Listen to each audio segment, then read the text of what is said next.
Welcome to Sheela kitchen అండి. ఈరోజు ఆలు చికెన్ కర్రీ అయితే రెసిపీ మీతోటి షేర్ చేసుకుంటున్నాను. ఇది వేడి వేడిగా అన్నం వెంబడి చపాతీలు వెంబడి చాలా టేస్టీగా ఉంటుంది. దీని ప్రాసెస్ ఎలా చేస్తున్నానో చూపిస్తానండి. ఫస్ట్ ఒక 4 పావులు అయితే నూనె అయితే పోసుకున్నానండి.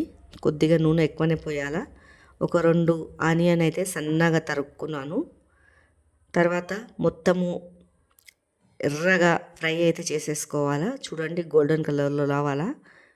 ఒక చెంచాడు అల్లం పేస్ట్ కూడా వేసుకున్నానండి. ఇవి 2 కలిసి మంచిగా ఫ్రై అయితే చేసుకున్నాను పచ్చివాసన పోయే వరకు. తర్వాత పసుపు వేసుకున్నానండి. మనకు రుచికి సరిపోయేంత కారం వేసుకున్నాను.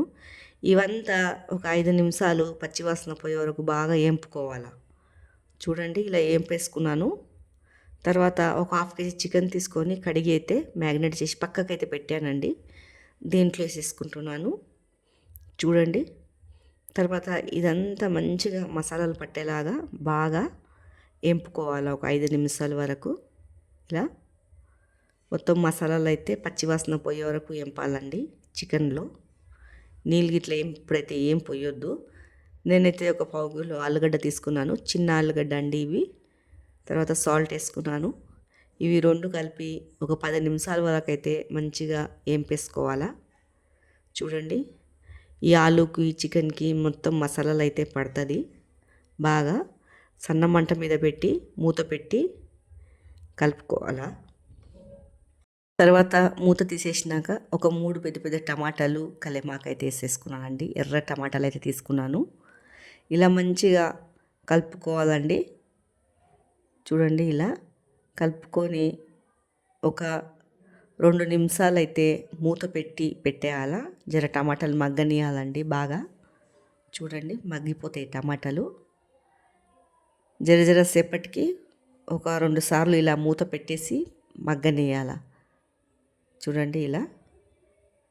తర్వాత మనకు నీళ్ళు ఎంత కావాలో అంత పోసుకోవాలా. ఆలుగడ్డ చికెన్ బాగా ఉడికేలాగా మూత పెట్టేస్తున్నానండి. చూడండి ఇలా జర సేపటికి మూత తీసుకుంటా కొద్దిగా కలుపుకోవాలా. ఇలా అంతా మంచిగా దగ్గరికి పడిపోవాలండి. దీంట్లో నేను చికెన్ మసాలా అయితే వేసానండి. చూడండి టేస్ట్ మాత్రం చాలా బాగుంటుంది. వేడి వేడి బగారా రైస్ ఎంబడైనా చపాతీలు ఎంబడైనా చాలా బాగుంటుందండి. సన్నగా కొత్తిమీర తరుక్కొని ఇలా దగ్గరికి పడినాక పైనుంచి కొత్తిమీర వేసుకొని దింపేసుకోవడమే. మీకు ఈ వీడియో నచ్చినట్లయితే కామెంట్ చేయండి, లైక్ సబ్స్క్రైబ్ చేసుకోండి.